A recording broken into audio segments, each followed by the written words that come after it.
El gobierno que con una mano exige aumento de impuestos, con la otra debe de asegurar el aumento de la riqueza.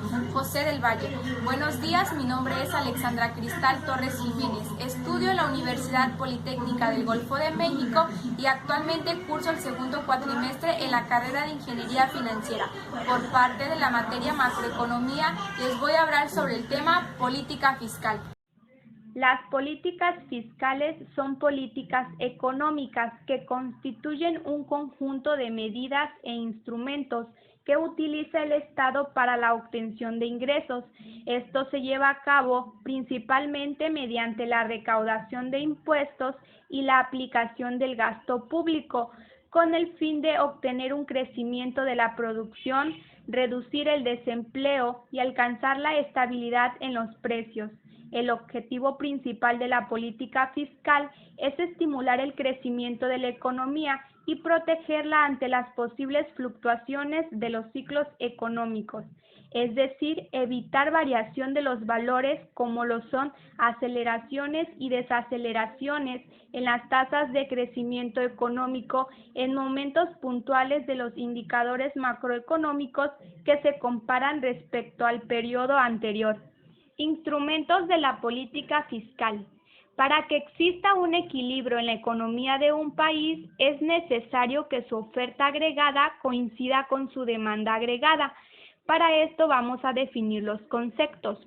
Oferta agregada es el valor total de bienes y servicios que las empresas de un país están dispuestas a producir para cada nivel de precios durante un periodo de tiempo determinado. Por otra parte, la demanda agregada es el valor total de gastos en bienes y servicios que los agentes económicos, llámese consumidores, las empresas y el Estado, están dispuestos a comprar para cada nivel de precios en un periodo determinado de tiempo. Sin embargo, las variaciones que sufren tanto la oferta como la demanda agregada hacen que existan grandes dificultades. Por ejemplo, cuando la demanda es insuficiente se provocará un aumento del desempleo y cuando es excesiva una elevación de los precios, que es lo que normalmente conocemos como inflación. Para restablecer la situación de equilibrio será necesario la participación del Estado, que, mediante las distintas políticas económicas, intentará recuperar las tasas naturales de producción, precio y empleo. Mediante la aplicación de la política fiscal, el Estado tratará de influir en la economía del país, controlando el gasto y los ingresos de los diferentes sectores y mercados con el objetivo de alcanzar su política económica. El Estado dispone de dos instrumentos con los que puede intentar acelerar o frenar la actividad económica del país. Estos son gasto público e impuestos.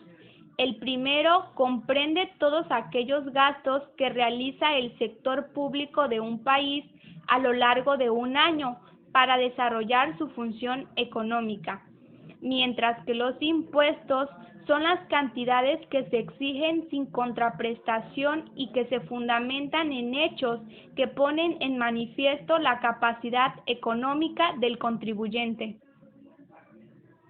Política fiscal en México. Como podemos observar en la presente gráfica, se muestran los datos obtenidos del 2005 al 2019 sobre los ingresos del sector público, tributarios, petroleros y otros.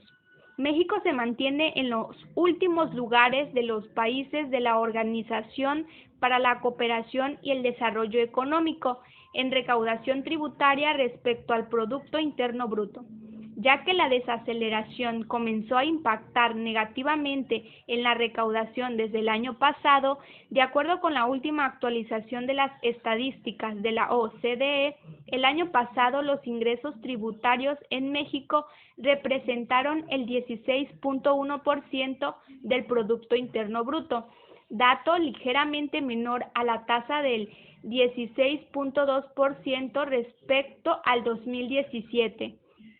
La baja recaudación del IVA que registra México resulta de las exenciones, la aplicación de una tasa cero a un gran número de bienes y servicios, una tasa reducida del 16% en zonas fronterizas y también un bajo nivel de cumplimiento. En México también se eliminó la tasa cero sobre los hoteles y sobre los servicios provistos a extranjeros, que ahora se encuentran grabados a la tasa estándar 16% y se ajustó al régimen de las maquiladoras.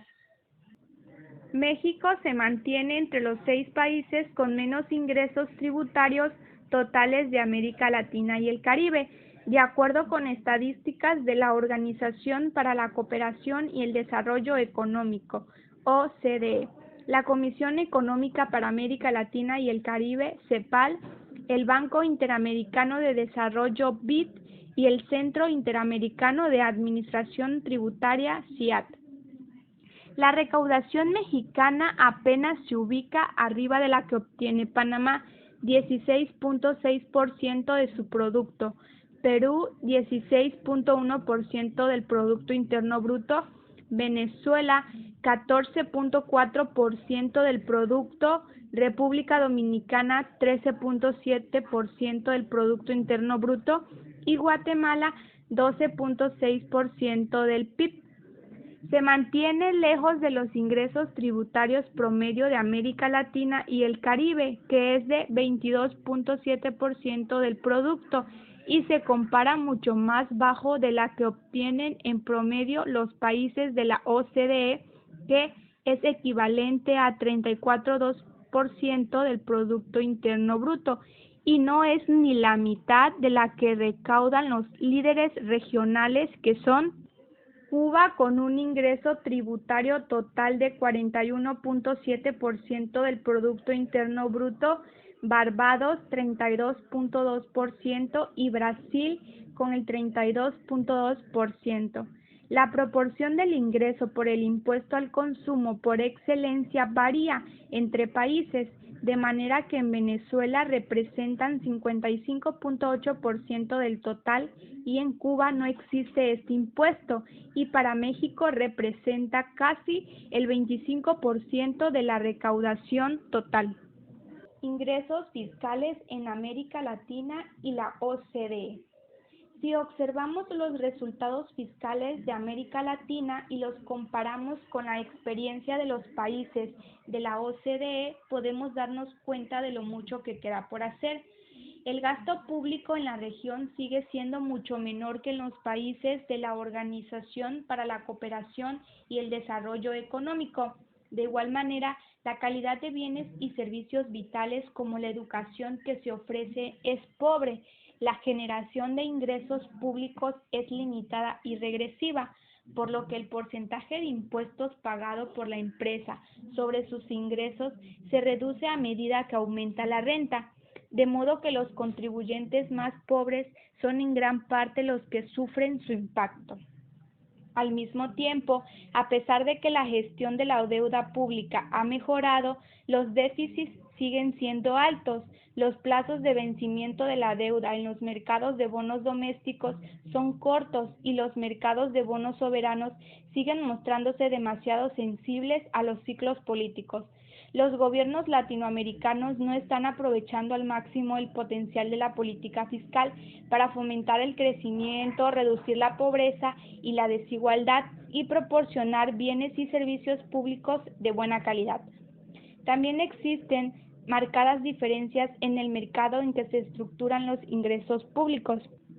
El grado de descentralización de los sistemas fiscales y la cantidad y calidad de los servicios públicos que reciben los ciudadanos a cambio de sus impuestos.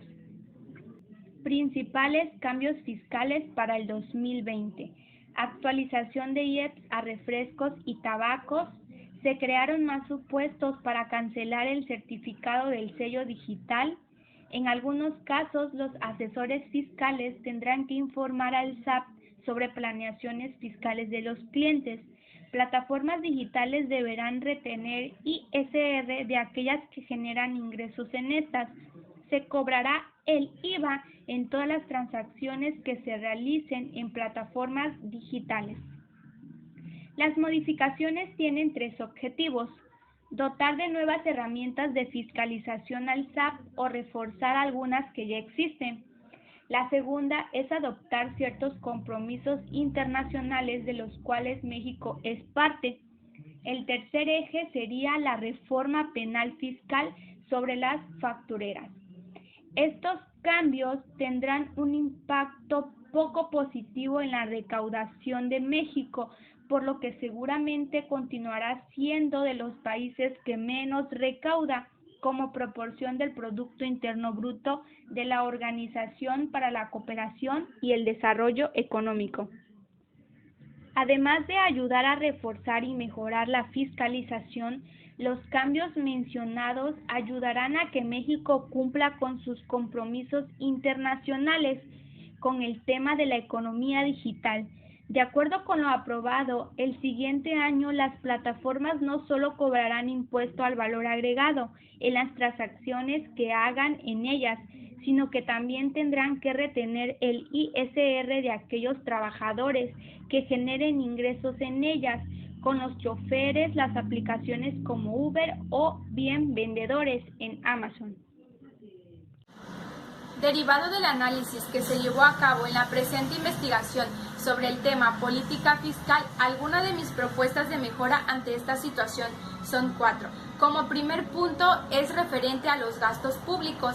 Este debe de brindar los bienes y servicios de calidad a toda la sociedad, de forma que se contribuya al desarrollo económico y a la vez se reduzca la pobreza, la desigualdad y la exclusión. Número 2. Los ingresos públicos. Este debe de ser un sistema de recaudación de impuestos más justos. Debe contar con una base más amplia y a la vez adecuarse a la naturaleza de la economía, de forma que así se recauden todos aquellos fondos que nos permitan brindar los bienes y servicios básicos. Como punto número 3, la diversificación de las fuentes de ingreso. No debemos depender de los ingresos no tributarios, es decir, las tarifas y los derechos por las exportaciones y explotación de recursos naturales. Como punto número 4 sería bueno desligar la política fiscal de los ciclos económicos, es decir, sería prudente que exista una información de calidad entre las agencias calificadoras y los bancos de inversión. Bueno, esto ha sido todo por mi parte. Muchas gracias por su atención.